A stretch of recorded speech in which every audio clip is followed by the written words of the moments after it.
الحمد للہ وکفا وسلام علی عبادہ الذین اصطفیٰ اما بعد۔ سورہ یاسین قرآن مجید کا دل کہلاتی ہے۔ حضرت علی رضی اللہ عنہ فرمایا کرتے تھے کہ اس کے اندر 10 فوائد ہیں، 10 صفات ہیں۔ اگر بھوکا پڑے تو سورہ یاسین کے پڑھنے سے اللہ تعالیٰ اس کی بھوک دور کر دیتے ہیں، پیاسا پڑھے اللہ تعالیٰ اس کی پیاس دور کر دیتے ہیں۔ کوئی آدمی ننگا ہو یا اس کے پاس لباس نہ ہو اور وہ چاہے کہ مجھے لباس مل جائے، سورہ یاسین کو پڑھے اللہ اس کو لباس عطا فرما دیتے ہیں۔ کوئی بندہ کنوارا ہو، اس کو پڑھ کر دعا مانگے، اللہ تعالیٰ اس کے لیے شادی کے اسباب بنا دیتے ہیں۔ خوف زدہ پڑھے تو اللہ تعالیٰ اس کو امن دے دیتے ہیں۔ کوئی قیدی پڑھے اللہ اس کو رہائی عطا فرما دیتے ہیں۔ مسافر پڑھے اللہ اپنی مدد اس کے ساتھ شامل کر دیتے ہیں۔ اور اگر کسی کی چیز گم ہو جائے وہ اس کو پڑھے تو اللہ تعالیٰ چیز کو یا واپس لوٹا دیتے ہیں یا پھر اس کو اس کا بدل عطا فرما دیتے ہیں۔ اگر کوئی مریض پڑھے تو اس کو شفا عطا فرما دیتے ہیں، یا کوئی مریض کے اوپر پڑھ کر دم کر دے اللہ اس کو شفا عطا فرماتے ہیں۔ اگر کوئی قریب الموت بندہ ہو اس کے اوپر پڑھے تو روح نکلنے میں آسانی ہو جاتی ہے۔ اگر کوئی بندہ رات کو سورہ یاسین شریف پڑھے اس حال میں صبح میں اٹھتا ہے کہ اس کے گناہ معاف کر دیے جاتے ہیں۔ کوئی بندہ اگر دن میں سورہ یاسین شریف پڑھے اللہ تعالیٰ پورے دن کے کاموں میں اس کی مدد فرما دیتے ہیں۔ آدم علیہ السلام کی پیدائش سے 1000 سال پہلے اللہ تعالیٰ نے سورہ یاسین کی تلاوت فرمائی۔ جب فرشتوں نے سنا تو انہوں نے کہا کتنے ہوں گے وہ خوش نصیب لوگ جن پر یہ کلام اتارا جائے گا، کتنے خوش نصیب ہوں گے وہ سینے جن میں یہ قرآن محفوظ ہوگا، اور کتنے خوش نصیب ہوں گے وہ انسان جو اس کی تلاوت کر سکیں گے۔ اگر کسی بندے کو دل میں سختی محسوس ہو اور وہ سورہ یاسین کی تلاوت کر لے اللہ تعالیٰ اس کے دل کی سختی کو دور فرما دیتے ہیں۔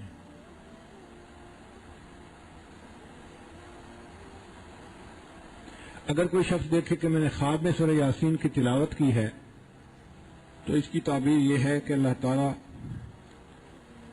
اس کو قیامت کے دن نبی علیہ الصلوۃ والسلام کی سعادت کی قدموں میں جگہ نصیب فرمائیں گے، اور دنیا میں اس کو ایسی نعمت ملے گی جو اس کے لیے عزتوں کا سبب بنے گی، اور یہ بندہ اخلاص والا بندہ ہے۔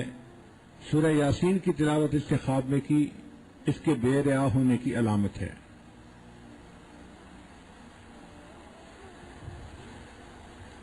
یاسین کا لفظ حروف مقطعات میں سے ہے۔ اللہ تعالیٰ نے بعض سورتوں کے شروع میں کچھ حروف لکھ دیے جن کا معنی ہمیں تو نہیں آتا، لیکن یا اللہ جانتے ہیں یا ان کے رسول صلی اللہ علیہ وسلم ان کو جانتے ہیں، مگر ان حروف مقطعات نے انسانوں کو بے لاجواب کر کے رکھ دیا۔ یہ حروف مقطعات اس لیے بنائے کہ انسانوں کو چیلنج دیا، اگر تم کہتے ہو کہ یہ قرآن پاک بنایا ہوا ہے تو تمہیں اپنی زبان پہ بڑا ناز ہے، تم اپنے آپ کو عرب کہتے ہو اور باقی پوری دنیا کو عجم گنگا کہتے ہو، تو زبان پہ ناز کرنے والوں ذرا تم بھی کوئی صورت بنا کے دکھا دو۔ پھر فرمایا صورت نہیں بنا سکتے تو 10 آیتیں ہی بنا کے دکھا دو۔ پھر آخر پر فرمایا 10 آیتیں نہیں بنا سکتے تو 1 آیت ہی بنا کے دکھا دو۔ وہ کفار جو اسلام کے مخالفت میں خود مر جاتے تھے، اپنی اولاد کو قتل کروا دیتے تھے، اگر ان کے لیے اس چیلنج کو قبول کرنا آسان ہوتا تو کیوں نہ اس کو قبول کر لیتے؟ کہتے جی دیکھو آپ لوگوں نے چیلنج دیا ہے، ہم مقابلے میں بنا کے یہ لائے ہیں، مگر ایسا کوئی بھی نہ کر سکا۔ ایک جاہلیت کے زمانے میں شاعر تھا جو بڑا زباندان تھا، وہ ایک غار میں رہتا تھا، نکلتا ہی نہیں تھا، تنہائی پسند تھا۔ تو ایک آدمی اس کے پاس ایک کاغذ کے اوپر ایک چیز کے اوپر سورۃ الکوثر لکھ کر لے گیا کہ انا اعطیناک الکوثر فصل لربک وانحر ان شانئک ھو الابتر۔ اس نے کہا کہ اس کا چوتھا اگر ہم مصرع مکمل کر دیں گے تو کلام پورا ہو جائے گا، اور ہم بتا دیں گے کہ دیکھو ہم نے تمہارے چیلنج کو قبول کر لیا.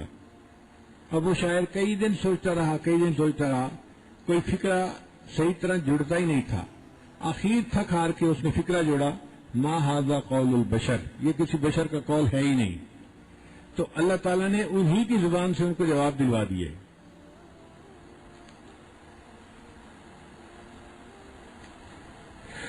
اس کے کچھ معنی مفسرین نے اپنی کتابوں میں بیان کیے ہیں, جیسے الف لام میم. الف سے مراد اللہ, میم سے مراد محمد صلی اللہ علیہ وسلم, اور لام سے مراد جبرائیل, جو اللہ اور جبرائیل اور محمد صلی اللہ علیہ وسلم کے درمیان واسطہ بنے قرآن مجید کو لانے کا.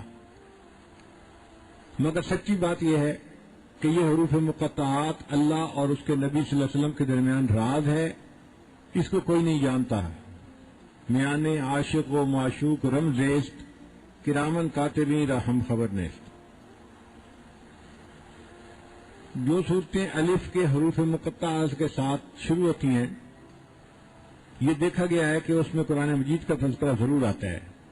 الف لام میم ذالک الکتاب لا ریب فیہ, الف لام را تلک آیات الکتاب المبین. اور جن صورتوں کے شروع میں تو آتا ہے اس میں حضرت موسیٰ علیہ السلام کا تذکرہ آتا ہے, یا ان کے عصا کا اژدہا بن جانے کا تذکرہ ضرور آتا ہے. اگر لکھا ہوا دیکھیں تو کا حرف اژدہا کی معنی ہوتا ہے, جیسے وہ بیٹھا ہوتا ہے نا, تو کچھ تو اس کا جسم زمین کے اوپر ڈھیر ہوتا ہے اور کچھ اس کا سر کھڑا ہوتا ہے, تو کا لفظ ایسے ہی لکھا جاتا ہے. پھر جن صورتوں کے شروع میں نون کا حرف آتا ہے وہاں پر قلم کا ذکر ضرور ہے, نون والقلم وما یسطرون. اور اگر آپ دیکھیں تو نون کا حرف دوات کی معنی نظر آتا ہے. تو مختلف باتیں مفسرین نے لکھی ہیں, مگر حتمی بات یہی ہے کہ حروف مقطعات اللہ تعالیٰ نے مخلوق کو لاجواب کرنے کے لیے دیے.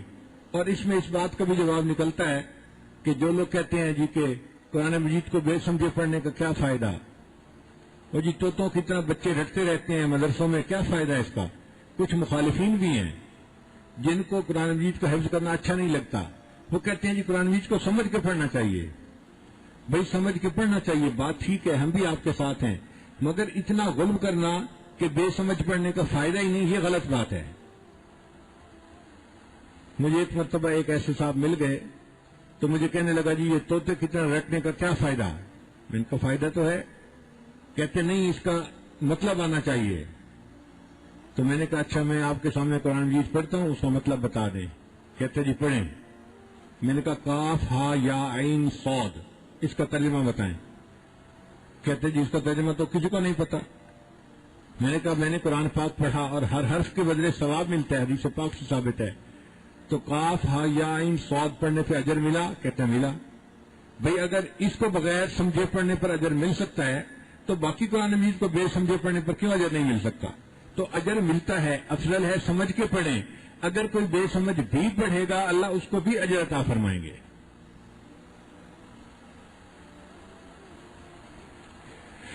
اللہ رب العزت نے قرآن مجید میں مختلف انبیاء کو ان کے ناموں سے خطاب فرمایا. یا آدم, یا زکریا, یا نوح, یا ابراہیم, یا یحییٰ, یا موسیٰ, یا عیسیٰ. لیکن جب نبی علیہ السلام کو خطاب کرنے کا موقع آیا تو اللہ رب العزت نے اپنے محبوب کا اکرام فرمایا اور ان کو ان کے صفاتی ناموں سے پکارا. جیسے دیکھیں ایک بچہ اپنے باپ کو نام لے کے نہیں پکارتا, عزت کی وجہ سے ابو جی کہتا ہے. ابو جی صفاتی نام ہے, اس میں اس کی عظمت ہے. آپ نے دیکھا کوئی اپنے باپ کو کہہ رہا ہو زبیر کدھر ہو, زبیر جلدی آؤ, نہیں, زبیر کے کہنے میں وہ عزت نہیں ہے, وہ حقیقت ہے جو اس کے صفاتی نام کو لینے میں ہے. ابو جی کہیں گے احترام ہوگا, محبت کا اظہار ہوگا. تو اللہ تعالیٰ نے اپنے محبوب صلی اللہ علیہ وسلم کے ساتھ محبت کا اظہار فرمایا اور ان کے صفاتی نام سے پکارا. یا ایھا النبی, یا ایھا الرسول, یا ایھا المزمل, یا ایھا المدثر.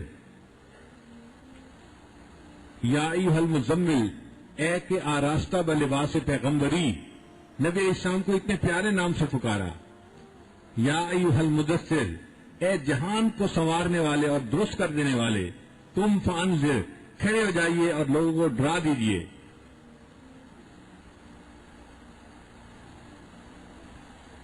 تو بعض مفسرین نے لکھا کہ یاسین بھی نبی علیہ السلام کے صفاتی ناموں میں سے ہے. بعض مفسرین نے لکھا کہ یہ اللہ تعالیٰ کے اسماء الحسنہ میں سے ہے. اسی وجہ سے امام مالک رحمۃ اللہ علیہ لوگوں کا نام یاسین رکھنا اس کو پسند نہیں فرماتے تھے. فرماتے تھے کہ چونکہ احتمال ہے کہ یہ اللہ تعالیٰ کا نام ہو سکتا ہے اس لیے مخلوق کا نام نہیں رکھنا چاہیے. مگر کچھ علماء نے اس میں گنجائش یوں نکالی، انہوں نے کہا نام تو رکھ لے لیکن اس طرح نام نہ لکھے جس طرح سورہ یاسین کے شروع میں حروف مقطعات میں لکھا ہوا ہے، بلکہ یاسین لکھنا ہو تو یا کے آگے الف کو شامل کرے اور الیاسین کے نام پر پھر یہ یاسین کا لفظ رکھنا جائز ہو جائے گا.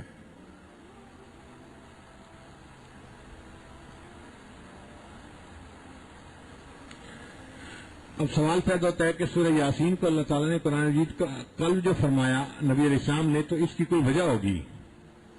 تو مفسرین نے جواب دیا کہ 3 عقائد بنیادی ہوتے ہیں، ایک توحید، دوسرا رسالت اور تیسرا موت کے بعد زندہ ہونا اور حساب کتاب ہونا، بعثت جس کو کہتے ہیں. تو ان تینوں بنیادی عقائد کا اللہ تعالیٰ نے اس صورت کے اندر تذکرہ فرمایا ہے، اس وجہ سے اس کو قرآن مجید کا دل کہا گیا ہے. بعض مفسرین نے کہا کہ چونکہ اس صورت میں قریش مکہ کا تذکرہ ہے اور یہ حالات نبی علیہ السلام پر گزر رہے تھے، تو جہاں محبوب کی کہانی شروع ہوئی اللہ تعالیٰ نے اس قصے کو پورے قرآن مجید کا دل قرار دے دیا، اور اس میں اللہ تعالیٰ نے اپنے حبیب صلی اللہ علیہ وسلم کی رسالت کی گواہی قسم اٹھا کر دی ہے. یہ بہت بڑی بات ہے. اگر کوئی بڑا کسی بات کی تصدیق کر دے تو یہی کافی ہوتی ہے کہ جائے کہ وہ قسم اٹھا کر تصدیق کرے. چنانچہ اللہ تعالیٰ نے مختلف انبیاء کی رسالت کی تصدیق کی ہے قرآن مجید میں کہ وذکر فی الکتاب ابراہیم انہ کان صدیقا نبیہ، وہ نبی تھے تو نبوت کی تصدیق کی ہے، لیکن قسم اٹھا کر نبوت کی تصدیق کرنا یہ اعزاز فقط اللہ کے محبوب صلی اللہ علیہ وسلم کو حاصل ہے. اللہ فرماتے ہیں یاسین والقرآن الحکیم انک لمن المرسلین، محبوب آپ کا رب قسم اٹھا کر کہتا ہے کہ آپ رسولوں میں سے ہیں. آپ سوچئے اللہ کے حبیب سے کو کتنا سکون ہوا ہوگا، کتنی تسلی ہوئی ہوگی کہ اللہ تعالیٰ نے میری رسالت کی خود تصدیق فرما دی. پھر یہ بھی کہہ دیا انک لمن وعلی صراط مستقیم، آپ سیدھے راستے کے اوپر ہیں، جو تعلیمات آپ دیتے ہیں اس پر چلنے والا سیدھے راستے پہ زندگی گزارنے والا ہے. پھر فرمایا کہ ہم نے تو آپ کو یہاں پر بھیجا ہے کہ لوگوں کو ڈرائیں، اور یہ جو مکہ کے لوگ ہیں نا یہ بہت ضدی لوگ ہیں، سرکش لوگ ہیں، یہ بات نہیں سنتے، یہ دھیان نہیں دیتے.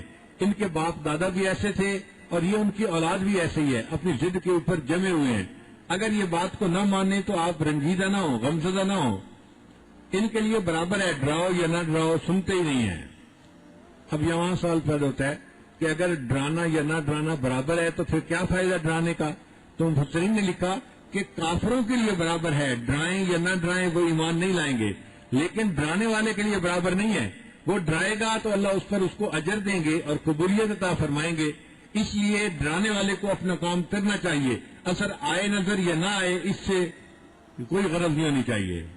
چنانچہ قیامت کے دن بعض انبیاء آئیں گے جن کی بات ایک بندے نے مانی ہوگی وہ بھی کامیاب، کئی آئیں گے جن کی 2 بندوں نے بات مانی وہ بھی کامیاب، کئیوں کی بات سینکڑوں نے مانگی وہ بھی کامیاب، کئیوں کی بات ہزاروں نے مانی وہ بھی کامیاب، کئیوں کی بات لاکھوں نے مانی، اربوں خربوں نے مانی وہ بھی کامیاب، اور کئیوں کی بات کسی نے بھی نہ مانی وہ بھی کامیاب. اللہ کے ہاں کامیاب. انہوں نے پیغام پہنچا دیا، وما علینا الا البلاغ، ہمارا کام تو بات کو پہنچانا تھا، قبول کرنا یا نہ کرنا یہ تمہارا نصیب ہے.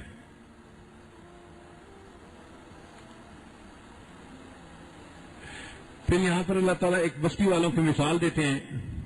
قرآن مجید میں جتنے بھی قصے بیان کیے گئے اس میں قرآن مجید نے بہت ڈیٹیل اور تفصیلات کو نہیں چھیڑا. بندے کا نام کیا تھا، شہر کا نام کیا تھا، اس کی جگہ کیا تھی، یہ غیر ضروری تفصیلات ہیں. قرآن مجید میں موٹی بات کی گئی اور اس سے جو سبق حاصل ہونا تھا بس وہ سبق نکال لیا گیا. مفسرین فرماتے ہیں کہ وہ انطاکیہ شہر تھا، تو وہاں پہ اللہ تعالیٰ نے 2 انبیاء کو بھیجا، انہوں نے آ کے ان لوگوں کو ڈرایا، مگر وہ ضدی لوگ تھے، اپنی ضد کے اوپر قائم رہے اور کہنے لگے کہ نہیں تم رسول نہیں ہو، تم نے تو یہ باتیں گھڑ لی ہیں، اللہ نے کوئی چیز نازل نہیں کی. پھر اللہ تعالیٰ نے ایک تیسرے رسول کو بھیجا ان کی تقویت کے لیے فعززنا بثالث، انہوں نے اس کو بھی جھٹلا دیا. جب تینوں انبیاء کی دعوت کو ماننے سے انکار کر دیا تو پھر اللہ تعالیٰ نے ایک بندہ تھا جس کا نام تھا حبیب، وہ کارپینٹر تھا اور اپنی زندگی گزارتا تھا اور اللہ کی یاد میں رہتا تھا. وہ حبیب نجار کہلاتا تھا. اس کو پتہ چلا کہ انبیاء نے دعوت دی ہے اور لوگوں نے انکار کیا ہے، تو وہ شہر کے دوسرے کنارے سے بھاگا ہوا آیا اور آ کر اس نے تصدیق کی کہ اے قوم، ان رسولوں کی بات مان لو اور یہ رسول حق پہ ہیں، یہ تم سے کوئی اجر نہیں مانگتے، یہ ہدایت کے راستے پر چلنے والے ہیں. تو جو بندہ بے غرض ہو کر دعوت دے، یہ اس کے سچے ہونے کی علامت ہوا کرتی ہے. انبیاء اپنی دعوت پر اجرت نہیں مانگتے، انبیاء اپنی دعوت پر اجر مانگتے ہیں کہ ہمارا اجر اللہ کے ذمہ ہے، اللہ ہمیں بدلہ دے گا. ہم تم سے کوئی اس کی اجرت نہیں مانگتے کہ جی ہم تمہیں نصیحت بھی کر دیتے ہیں اور باتیں سکھاتے ہیں، ہمیں تم مال پیسہ دو، ہم نہیں کچھ مانگتے. ان اجریہ الا اللہ، ہمارا اجر تو اللہ کے ذمہ ہے. اب حبیب نے ان کے سامنے یہ بات کہی، وَمَا لِيَ لَا أَعْبُدُ الَّذِي فَطَرَنِي وَإِلَيْهِ تُرْجَعُونَ، مجھے کیا ہو گیا ہے کہ میں اپنے رب کی عبادت نہ کروں جس نے مجھے پیدا کر دیا. اب یہ دعوت کا خوبصورت انداز ہے. وہ یہ بھی کہہ سکتے تھے کہ تمہیں کیا ہو گیا، لیکن اگر دوسرے کو اگر مخاطب کر کے اس طرح بات کی جائے تو وہ غصے میں آ سکتا ہے، وہ مخالفت میں آ سکتا ہے. تو اپنے اوپر رکھ کے بات کی، مجھے کیا ہو گیا، میں عبادت نہ کروں اس رب کی جس نے مجھے پیدا کیا. اس کا معنی یہ کہ عبادت حق اس ذات کا ہے جو پیدا کرنے والی ہے. چونکہ اللہ نے ہمیں پیدا کیا لہذا عبادت کا حق بھی اللہ ہی کا ہے، ہم کسی اور کی عبادت نہیں کر سکتے. اس لیے ہم کلمہ پڑھتے ہیں لا الہ الا اللہ، نہیں کوئی معبود سوائے اللہ کے. عبادت اگر کرنی ہے تو فقط اللہ کی کرنی ہے، اس کے سوا عبادت کسی کی نہیں کرنی ہے.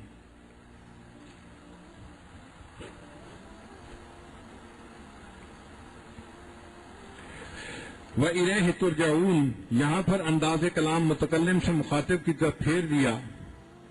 انی آمنت بربکم فاسمعون، میں رب کے اوپر ایمان لایا، تم اس بات کو سن لو. فاسمعون کا معنی ہے فاسمعونی، میری بات سن لیجئے. اب انہوں نے کیوں گواہ بنایا، انبیاء کو گواہ بنایا اپنے ایمان پر، یا اپنی قوم کو گواہ بنایا اپنے ایمان پر. دیکھیے ہم بھی نبی علیہ الصلوۃ والسلام کو اپنے ایمان پر گواہ بناتے ہیں، اور اللہ کے حبیب سے ہم قیامت کے دن اپنی امت کے ایمان کی گواہی دیں گے، بلکہ ساری دنیا کے انسانوں کے اوپر گواہی دیں گے.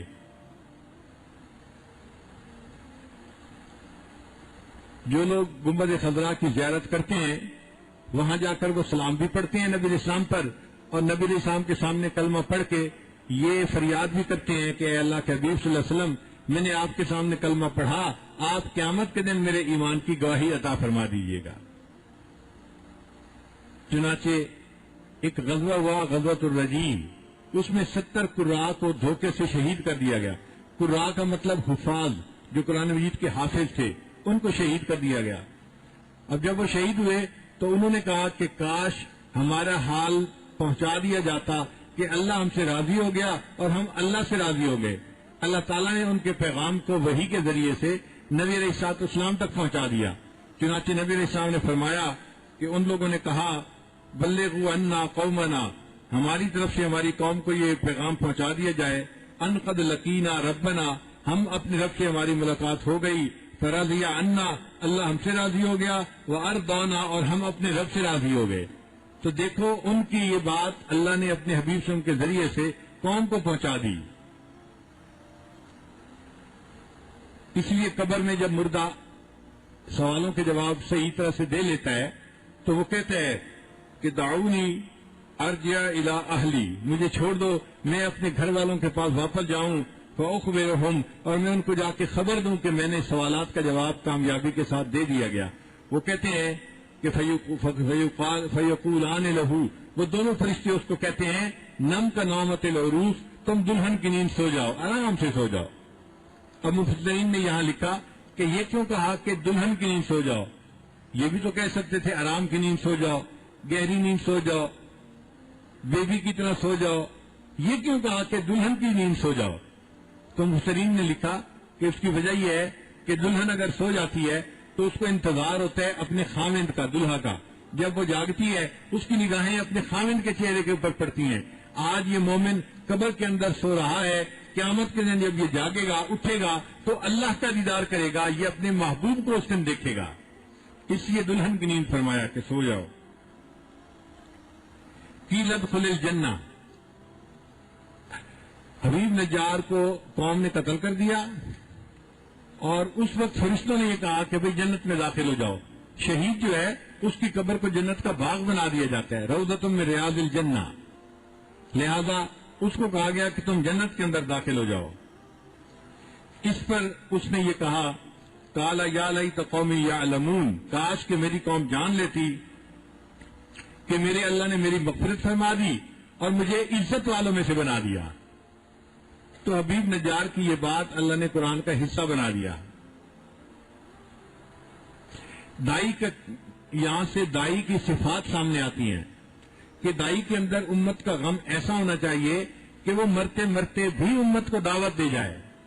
ایک طرف اس کی موت آ رہی ہے اور ایک طرف وہ امت کا سوچ رہا ہے کہ کاش میری قوم کو پتہ چل جاتا اور اس وجہ سے وہ ایمان لے آتی، ایمان کو قبول کر لیتی.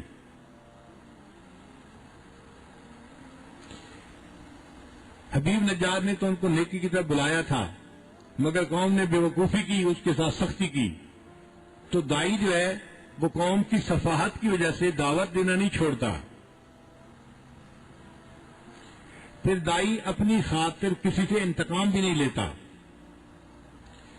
پھر دائی کی چاہت ہمیشہ جوڑ کی ہوتی ہے، توڑ کی نہیں ہوتی. پھر دائی کے اندر معاف کرنے کی صلاحیت ہوتی ہے. قوم نے بدتمیزی کی اور حبیب نے ان کو معاف کر دیا اور پھر بھی ان کے لیے دعائیں کرتے رہے. اور یہ بات بھی سمجھ میں آتی ہے کہ عام لوگ بے قدرے ہوتے ہیں، اس بات سے دل تنگ نہیں کرنا چاہیے. اپنی طرف سے انسان ان کے ساتھ خیر کرتا رہے، پوری زندگی خیر کرتا رہے گا تو لوگوں کے اندر بے قدری دیکھے گا. لوگوں کو صفات نظر نہیں آتی لیکن ان کو چھوٹی چھوٹی غلطیاں بڑی موٹی نظر آ جاتی ہیں. وہ دوسرے بندے کو فرشتے کے پیمانے میں تولنا شروع کر دیتے ہیں.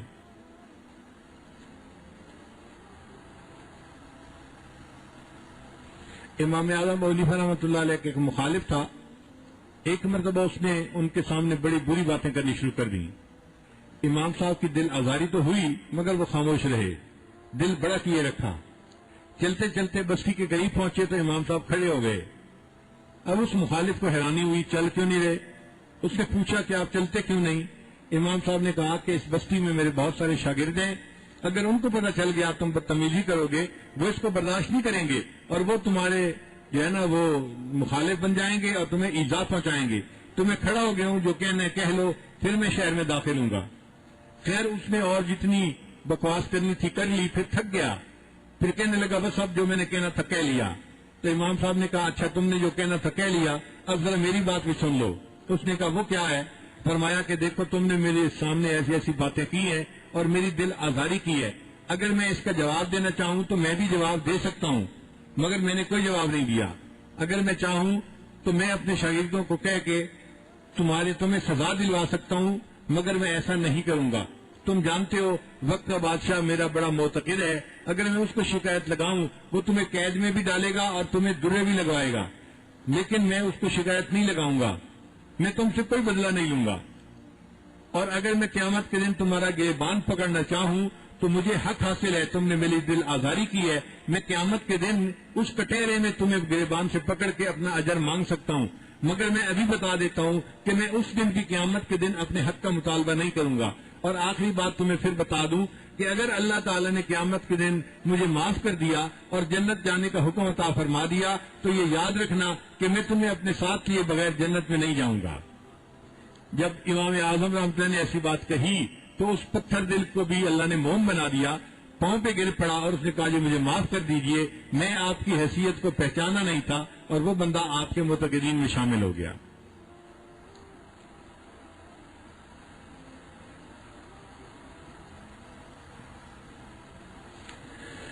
پھر اللہ تعالیٰ نے اس قوم کے اوپر عذاب بھیجا. جس نے انبیاء کو شہید کیا یا حبیب نجار کو قتل کیا۔ اللہ فرماتے ہیں کہ عذاب دینے کے لیے ایک فرشتہ کافی تھا، ہم فوج نہیں اتارتے فرشتوں کی، مگر اللہ تعالیٰ نے بدر میں، غزوہ خندق میں اور حنین میں اپنے نبی علیہ السلام کی مدد کے لیے فرشتوں کی جماعت کو اتارا۔ یہ ان کا اعزاز تھا، ان کا اکرام تھا۔ حضرت لوط علیہ السلام کی قوم کے لیے جبرائیل علیہ السلام اکیلے آئے، انہوں نے اس زمین کے ٹکڑے کو اکھاڑا اور اس کو آسمان پہ لے جا کے الٹ دیا۔ ایک فرشتہ کافی ہوتا ہے، مگر اللہ تعالیٰ نے نبی علیہ السلام کے لیے 3000 فرشتے بھیجے۔ ایک آیت میں آتا ہے، اللہ فرماتے ہیں کہ میں نے 5000 فرشتوں کو بھیجا۔ تو محبوب صلی اللہ علیہ وسلم کا یہ اکرام تھا کہ اللہ تعالیٰ نے ان کی مدد کے لیے 5000 فرشتوں کو اتار دیا۔ اب اس قوم نے چونکہ بدتمیزی کی تھی، حق کو ماننے سے انکار کیا تھا، تو اللہ فرماتے ہیں کہ ہم نے ایک فرشتے کو حکم دیا اور اس فرشتے نے ایک آواز نکالی، ایک چنگھاڑ نکالی، اور اس چنگھاڑ سے پوری کی پوری قوم جو تھی وہ مر گئی۔ ان کانت الا صیحۃ واحدۃ فاذا هم خامدون یا حسرۃ علی العباد، حسرت ہے ان بندوں پر، ما یاتیہم من رسول، ان کے پاس کوئی ایسا رسول نہیں آیا، الا کانوا بہ یستہزئون، مگر یہ اس کے ساتھ مذاق کرتے تھے، یہ انبیاء کا مذاق اڑاتے تھے، ان کی بے اکرامی کرتے تھے۔ اس کے بعد اللہ تعالیٰ فرماتے ہیں وآیۃ لہم الارض، کہ ان لوگوں کے لیے نشانی ہے زمین کے اندر۔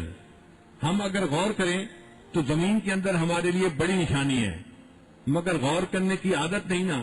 دیکھیں یہ جو زمین ہے نا، ہمیں نہیں محسوس ہوتا کہ یہ حرکت کر رہی ہے، یہ نہیں، یہ زمین بڑی تیزی کے ساتھ چل رہی ہے۔ جیسے گاڑی کا پہیہ تیزی کے ساتھ چلتا ہے، یہ زمین اس سے زیادہ تیز چلتی ہے۔ گاڑی کی سپیڈ ہوتی ہے 120 کلومیٹر فی گھنٹہ، اور زمین کی سپیڈ ہے 1000 میل فی گھنٹہ۔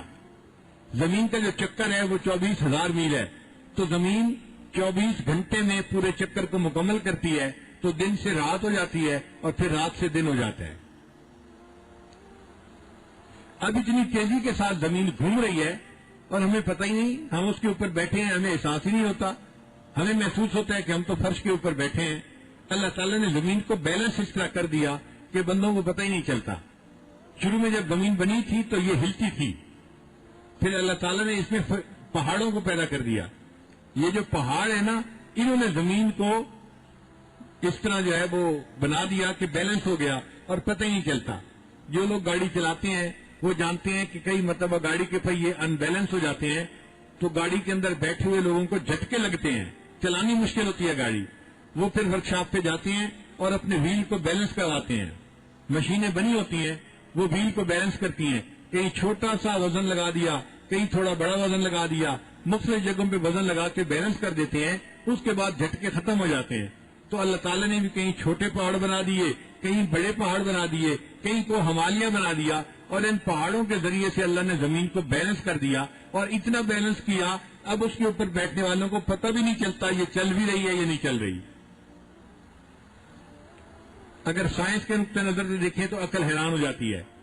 سائنس بتاتی ہے اگر کوئی وزن اپنے مرکز سے 1 میٹر کے فاصلے پر ہو اور وہ 1 گرام وزن ہو اور اس کو 1000 میل کی رفتار سے جو ہے گھمایا جائے تو وہ 1 ٹن کا دھکا پیدا کر دیتی ہے، 1 ٹن کا جھٹکا پیدا کر دیتی ہے، 1 گرام وزن۔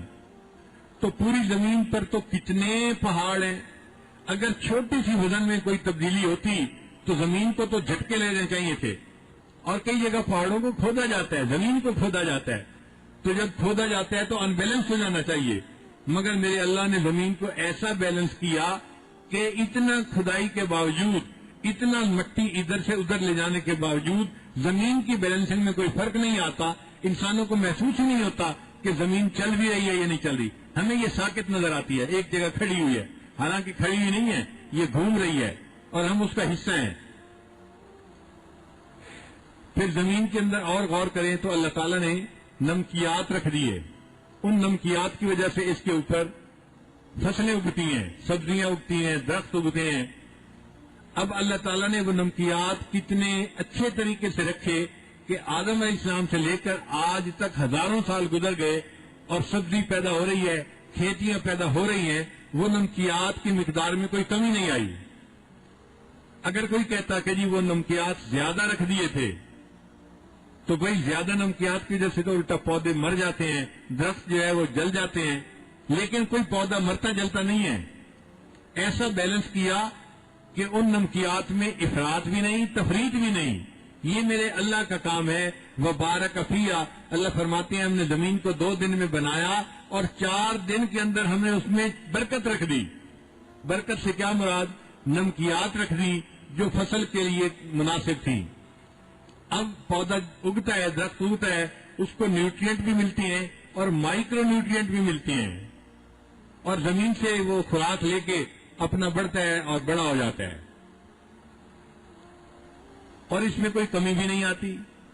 اور یہ سلسلہ ہے جو چلتا جا رہا ہے، ہزاروں سال سے چل رہا ہے اور ہزاروں سال یہ چلتا رہے گا. یہ اللہ تعالیٰ کی نشانی ہے. اس نے انسانوں کا رزق زمین کے اندر کس طرح سے رکھ دیا.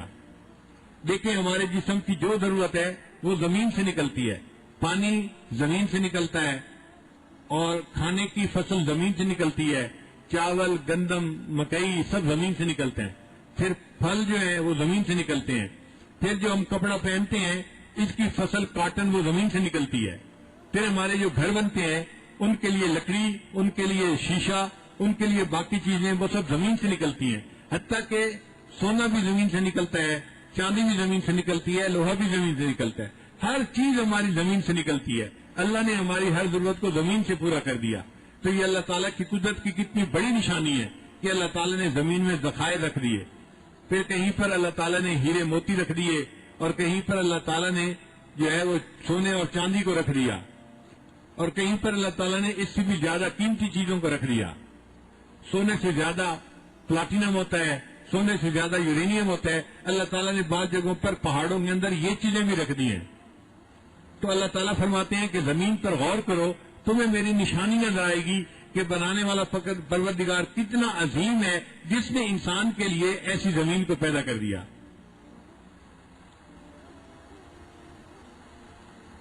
پھر عام طور پر زمین جب خشک ہوتی ہے تو لگتا ہے کہ یہ زمین اب مر گئی ہے، مگر اللہ تعالیٰ بارش برسا دیتے ہیں اور بارش برسانے سے وہ مردہ زمین پھر زندہ ہو جاتی ہے. پھر اس کے اندر جو ہے وہ کھیتی نکل آتی ہے اور لہلاتے ہوئے باغات نظر آتے ہیں.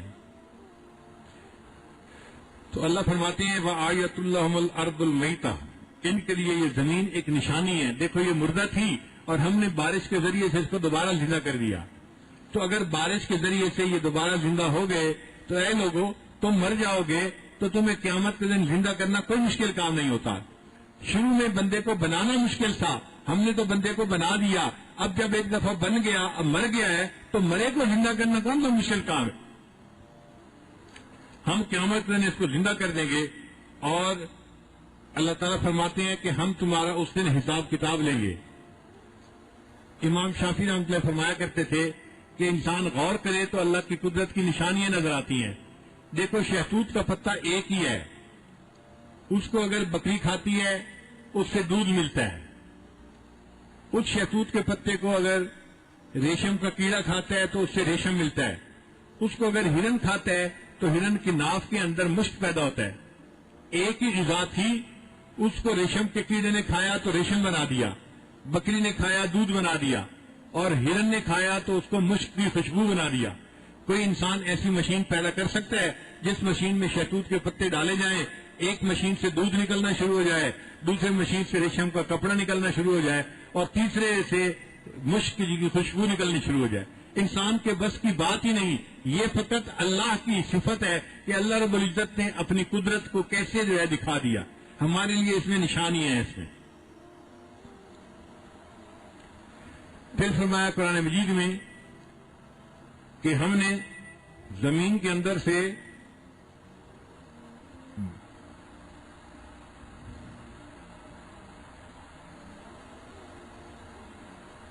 وَجَعَلْنَا فِيهَا جَنَّاتٍ مِّن نَخِيلٍ وَأَعْنَابٍ، اور ہم نے کھجور اور انگور کے باغ بنائے زمین میں سے. بھئی باقی پھلوں کا تذکرہ کیوں نہیں کیا؟ علماء نے اس کا جواب دیا کہ پھلوں میں سے یہ 2 پھل ایسے ہیں، کھجور اور انگور، کہ جن کو خشک کر کے پورا سال استعمال کیا جا سکتا ہے اور ان کو ایک شہر سے دوسرے شہر بھی پہنچایا جا سکتا ہے. آپ دیکھیں لوگ انگور کو خشک کرتے ہیں تو کشمش بن جاتی ہے، پورا سال استعمال نہیں ہوتی، سالوں استعمال ہوتی ہے.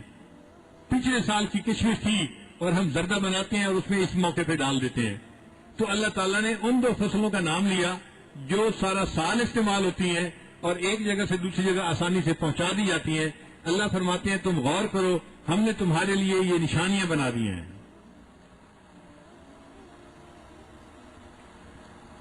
پھر اللہ تعالیٰ نے زمین کے اندر چشمے جاری فرما دیے. کئی جگہوں پر پانی نہیں ہوتا، بارش بھی اتنی نہیں ہوتی، تو اللہ تعالیٰ چشموں کے ذریعے سے پانی کا انتظام کر دیتے ہیں.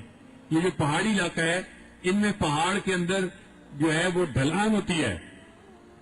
اب اس ڈھلان کے اوپر پانی نہیں ہوتا، لیکن اللہ زمین سے چشمے جاری فرما دیتے ہیں اور وہ چشمے کا پانی نیچے گرتا ہے اور ارد گرد کی زمین کے جو درخت ہوتے ہیں، پودے ہوتے ہیں، ان کو پانی بھی پہنچا دیتا ہے، سرسبز بھی کر دیتا ہے اور انسانوں کے لیے پانی کے پینے کا سبب بھی بن جاتا ہے.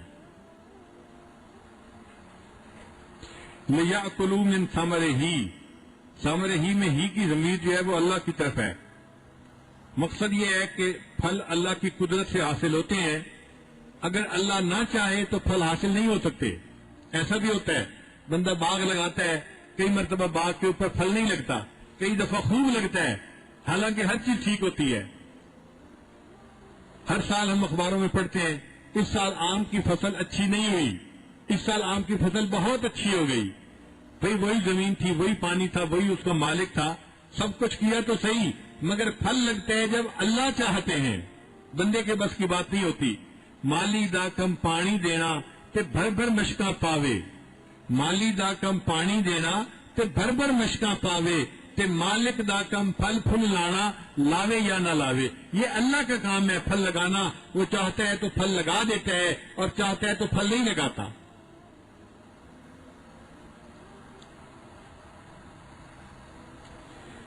پھر آگے اللہ تعالیٰ فرماتے ہیں سبحان الذی خلق الازواج کلھا، پاک ہے وہ ذات جس نے ہر چیز کے اندر جوڑا پیدا کر دیا. یہ قرآن مجید کی آیت وہ عورتیں اگر پڑھیں جو بے اولاد ہوتی ہیں، اللہ تعالیٰ اس کے سبب ان کو اولاد عطا فرما دیتے ہیں. یا وہ عورتیں جن کو رشتے نہیں ملتے، وہ اگر اس آیت کو پڑھ کے دعا مانگے اللہ تعالیٰ ان کو رشتے عطا فرما دیتے ہیں. سبحان الذی خلق الازواج کلھا، بس اتنا پڑھنا ہوتا ہے. ہر نماز کے بعد 11 دفعہ 21 دفعہ پڑھیں اور اللہ سے دعا مانگیں، اللہ تعالیٰ ان کو ان کے زندگی کا ساتھی عطا فرما دیتے ہیں. سبحان الذی خلق الازواج کلھا. اور اگر اس پر غور کریں جیسے اللہ فرماتے ہیں کہ غور کرو، تو واقعی اللہ نے ہر چیز میں جوڑا جوڑا بنایا ہے. آپ غور کیجئے، انسان اور حیوان جوڑا، مرد اور عورت جوڑا، دنیا آخرت جوڑا، دھوپ اور چھاؤں جوڑا، زندہ اور مردہ جوڑا، روشنی اور اندھیرا جوڑا. ہر چیز میں آپ دیکھیں گے آپ کو جوڑا ہی جوڑا نظر آئے گا. بلکہ آپ جتنی ڈیٹیل میں چلے جائیں اتنا آپ حیران ہوں گے کہ اللہ تعالیٰ نے کیسے ہر چیز میں جوڑا جوڑا بنا دیا. ہماری جتنی چیزیں ہیں ان میں کچھ چیزیں ایسیڈک ہوتی ہیں اور کچھ چیزیں الکلائن ہوتی ہیں.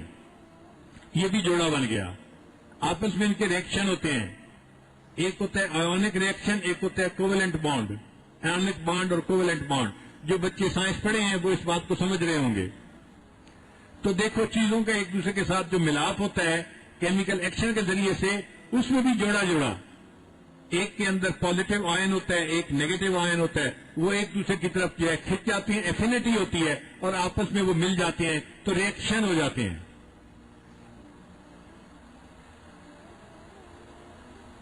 پھر آپ غور کریں کہ کچھ چیزوں کو اللہ تعالیٰ نے ٹھوس بنایا، جیسے انسان ٹھوس ہے، اور کچھ چیزوں کو اللہ تعالیٰ نے مائع بنا دیا. پانی وہ بہتی ہے، انسان بہتا نہیں ہے، تو یہ بھی جوڑا بن گیا. اب ٹھوس اور مائع یہ بھی ایک تھی، اللہ نے ایک ہوا بنا دی جو بہتی بھی نہیں ہے اور انسان کی طرح ٹھوس بھی نہیں ہے اور نظر بھی نہیں آتی. تو ہر چیز میں جوڑا جوڑا. دیکھو انسان نظر آتا تھا، اللہ نے جن بنا دیے جو نظر ہی نہیں آتے حالانکہ موجود ہیں. انسان کو اللہ نے مٹی سے بنایا تھا، جن کو اللہ تعالیٰ نے آگ سے بنا دیا، یہ بھی جوڑا بن گیا. تو دنیا اور آخرت جوڑا، جنت اور جہنم جوڑا، زمین آسمان جوڑا، ہر چیز جوڑا جوڑا بنا دیا.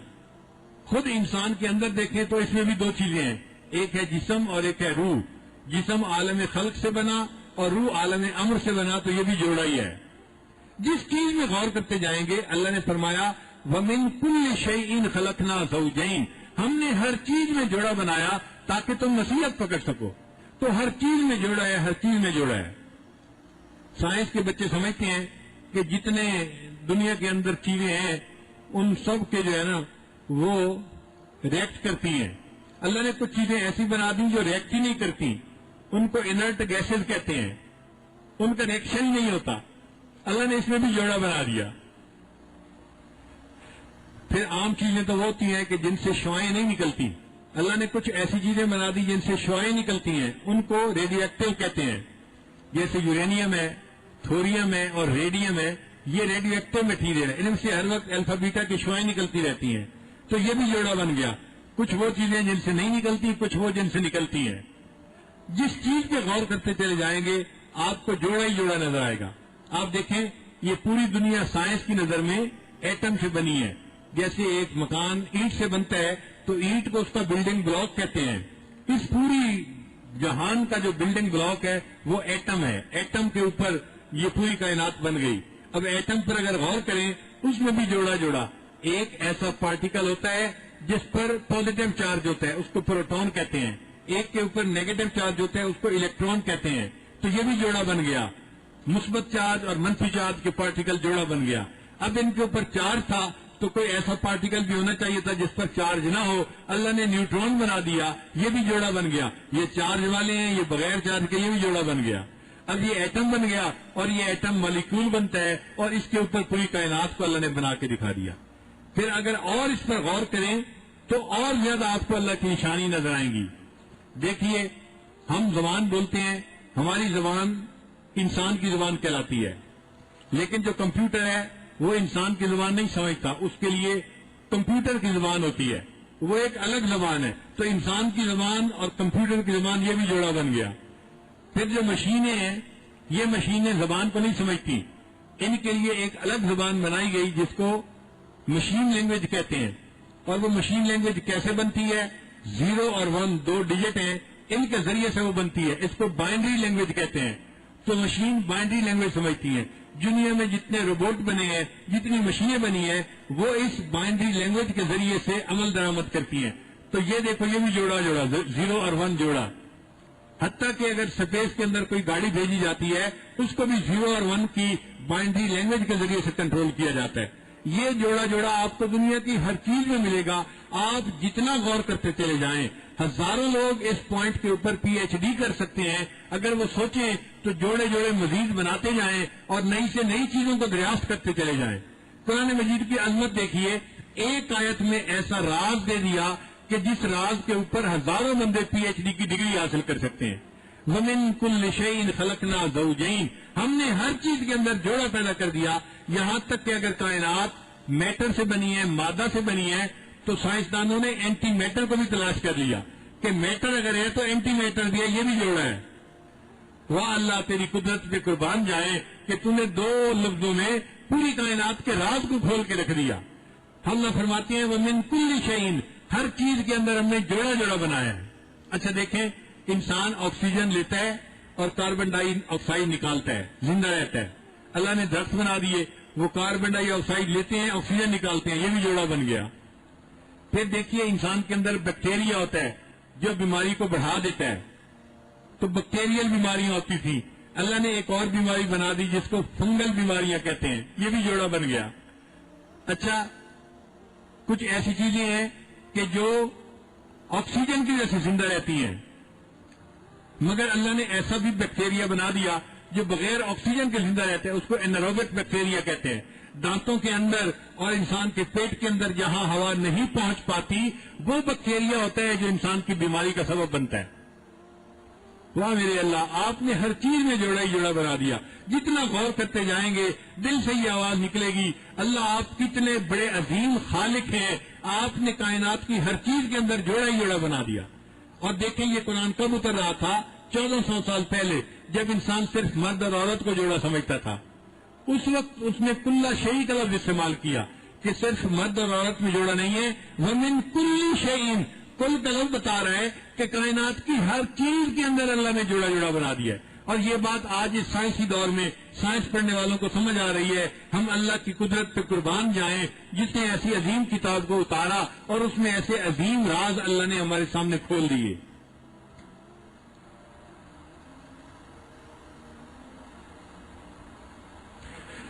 سبحان الذی خلق الازواج کلھا مما تنبت الارض، اور کس قسم سے جو اگتا ہے زمین میں، ومن انفسہم، اللہ فرماتے ہیں کہ زمین میں جو اگتا ہے اس میں بھی تمہارے لیے نشانیاں ہیں، ومن انفسہم، اور ان کی جانوں میں بھی نشانیاں ہیں.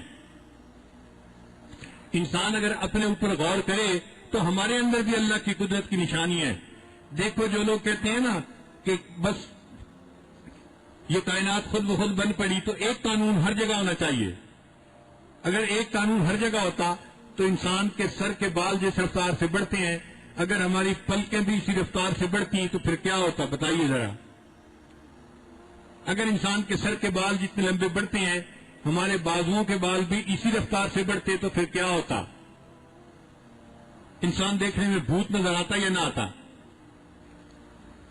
اللہ تعالیٰ نے جسم کے کچھ حصوں پر بال بنائے اور کچھ حصوں پر بال نہیں بنائے، جیسے چہرے پر، ہتھیلیوں پر، پاؤں کے نیچے اللہ نے بال ان جگہوں پر نہیں بنائے. تو دیکھو انسان کتنا خوبصورت نظر آتا ہے. اگر پورا چہرہ بالوں سے ڈھکا ہوتا جیسے بکری کا چہرہ ہوتا ہے تو پھر کیا انسان خوبصورت نظر آتا؟ انسان کی خوبصورتی خاص میں مل جاتی. اللہ تعالیٰ نے انسان کو حسن کا نمونہ بنانا تھا، اللہ تعالیٰ نے دیکھو بالوں کو کنٹرول کر دیا. پھر اگر ہڈی بڑھنے کا بھی ایک ہی اصول ہوتا تو انسان کا قد شروع میں 1 فٹ ہوتا ہے بچے کا اور بعد میں 6 فٹ تک چلا جاتا ہے، اور انسان کے جسم کی ہر ہڈی 6 گنا بڑھتی تو کیا حال ہوتا؟ انسان کے جسم کے دانت اگر 6 گنا بڑھتے تو دانت کتنے بڑے بڑے ہوتے؟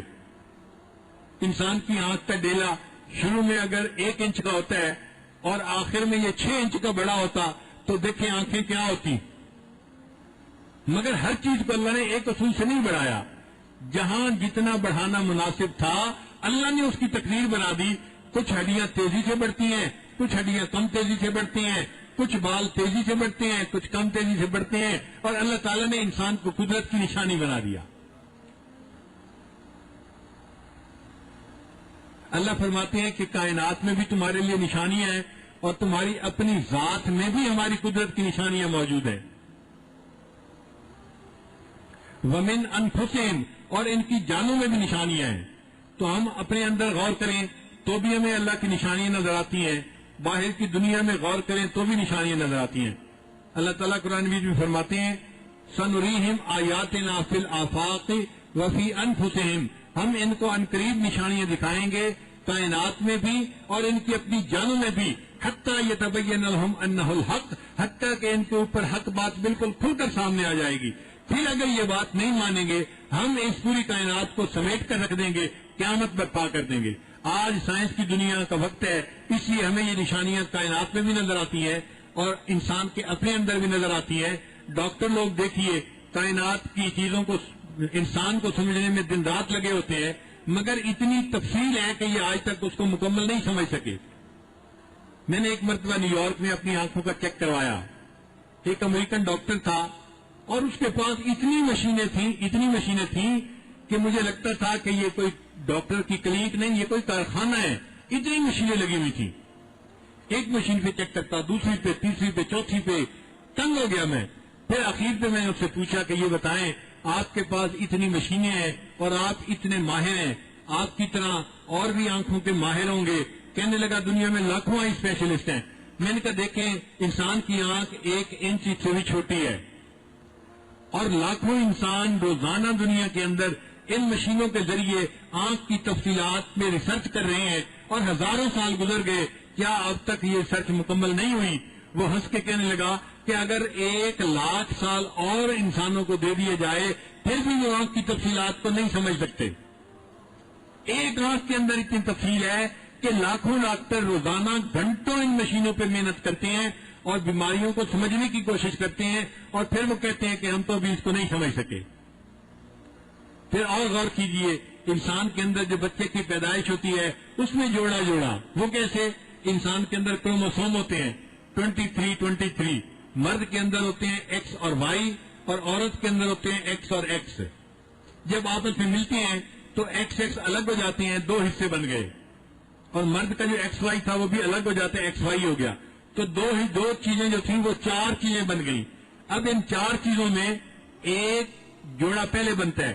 اگر ایکس نے ایکس کو اپنی طرف کھینچ لیا تو بیٹی کی ولادت ہو گئی, اور اگر ایکس نے وائی کو کھینچ لیا تو بیٹے کی ولادت ہو گئی. تو دیکھو انسان کی پیدائش میں بھی جوڑے کا دخل موجود ہے. اور آج جو سائنس کی دنیا کہتی ہے نا ہم بھی ٹیسٹ ٹیوب بیبی بنا لیتے ہیں, تو یہ ٹیسٹ ٹیوب بیبی کوئی اپنے طریقے سے نہیں بناتے. جو اللہ کا قانون ہے اسی حساب سے جو عورت کے رحم کا ماحول ہوتا ہے یہ اس کو ٹیسٹ ٹیوب کے اندر بناتے ہیں, وہی ٹیمپریچر, وہی ہیومڈیٹی, وہی سارا کچھ, اور پھر اس کے اندر ایکس وائی کو ملاتے ہیں. جب ایکس وائی کو ملا دیا تو صاف دے رہا ہے کہ جو جوڑا بنے گا اس سے بیٹا پیدا ہوگا. پھر وہ بیٹا جب پیدا ہوتا ہے تو یہ کہتے ہیں کہ ہم نے تو بچے کو اپنی مرضی سے پیدا کر لیا. ہم نے مرضی سے پیدا نہیں کیا, ہم نے اللہ کی قانون کو اپلائی کیا ہے اور اس سے فائدہ اٹھا کر دکھا دیا ہے. ہمارا اس میں کچھ نہیں ہے, کریڈٹ لینے کی ضرورت نہیں ہے, یہ اللہ کا بنایا ہوا قانون تھا.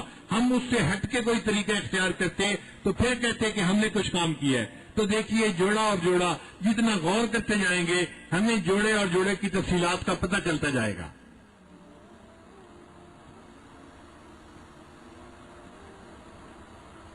ہمارے حضرت رحمۃ اللہ فرماتے تھے ایک بوڑھا تھا, اس کی بیوی کی وفات ہو گئی. اب وہ بیچارہ پریشان, گھر میں کوئی روٹی بنانے والا نہیں, کوئی کپڑے دھونے والا نہیں, کوئی خدمت کرنے والا نہیں, کوئی بات کرنے والا نہیں. تو اکیلے تو بندے کی زندگی نہیں گزرتی. اگر اللہ تعالیٰ ساری دنیا میں فقط مرد بنا دیتے تو ان سے تو گھر بننے ہی نہیں تھے. انہوں نے بس ایک درخت کے سائے کے اندر ہی پوری زندگی گزار لینی تھی, انہوں نے غار کے اندر ہی پوری زندگی گزار لینی تھی. اللہ نے عورت کو مزاج ایسا دیا, گھر بنواتی ہے, پھر اس کو سجاتی ہے, پھر اس میں کیا فرنیچر لاتی ہے, پھر اس میں کیا بجلی کے کمکمے لگواتی ہے. یہ سارے گھروں کی زیب و زینت عورتوں کی وجہ سے ہے, مردوں کی وجہ سے نہیں ہے. اور اگر اللہ تعالیٰ ساری دنیا میں عورتیں بنا دیتے, مرد نہ ہوتے, تو بیچاری ایک دوسرے کے بال کھینچ کے مر جاتی. اللہ نے بیلنس کر دیا, مرد بھی بنائے, عورتیں بھی بنائیں.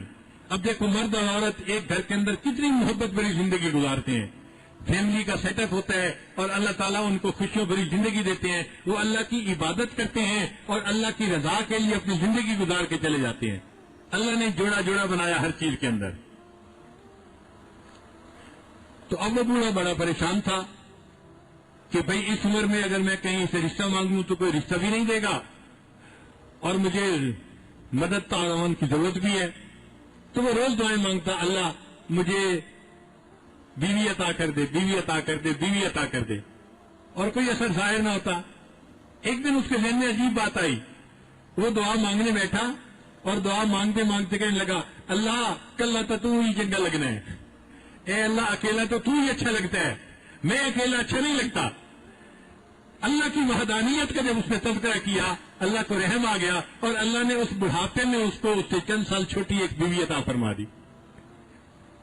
تو کنوارے لوگ اگر دعائیں مانگیں ان کے رشتے نہیں ہو رہے تو وہ یہ بھی کبھی کبھی اللہ سے کہہ سکتے ہیں کہ یا اللہ اکیلے تو آپ ہی اچھے لگتے ہیں, ہم اکیلے اچھے نہیں لگتے, ہمیں جوڑا بنا دیجئے. تو اللہ تعالیٰ ان کو رشتے عطا فرما دیں گے. تو فرمایا کہ ہم نے تمہاری جانوں کے اندر بھی جوڑے بنائے, وَمِمَّا لَا يَعْلَمُونَ, اور ہم نے وہاں بھی جوڑے بنائے جہاں تم جانتے ہی نہیں ہو, تمہیں پتہ ہی نہیں ہے, ابھی تمہاری عقل کی وہاں تک پہنچ ہی نہیں ہوئی, تمہارا علم کا جو سائنس کا علم ہے ابھی وہاں پہنچا ہی نہیں ہے, ہم نے وہاں بھی جوڑے جوڑے بنائے ہوئے ہیں. پھر ان مکانی دلیلوں کو دینے کے بعد اللہ تعالیٰ نے زمانی دلیلیں دے دی, زمان اور مکان. زمانی دلیلوں میں اللہ نے فرمایا وَآیَةٌ لَهُمُ اللَّيْلُ, اور ان میں نشانیاں ہیں کہ ہم نے ان کے لیے رات بنائی, نَسْلَخُ مِنْهُ النَّهَارِ, اس کے واسطے رات کھینچ لیتے ہیں تو نیچے سے دن نکل آتا ہے. اب یہ رات اور دن کا مسئلہ انشاءاللہ ہم کل بیان کریں گے. اللہ تعالیٰ ہمیں قرآن مجید سے سچی محبت عطا فرمائے اور اس کے سمجھنے کی اللہ ہمیں توفیق عطا فرمائے. وآخر دعوانا ان الحمدللہ. ویڈیو کے نیچے سبسکرائب کے بٹن پہ کلک کریں, بیل کے آئیکن پہ کلک کیجئے تاکہ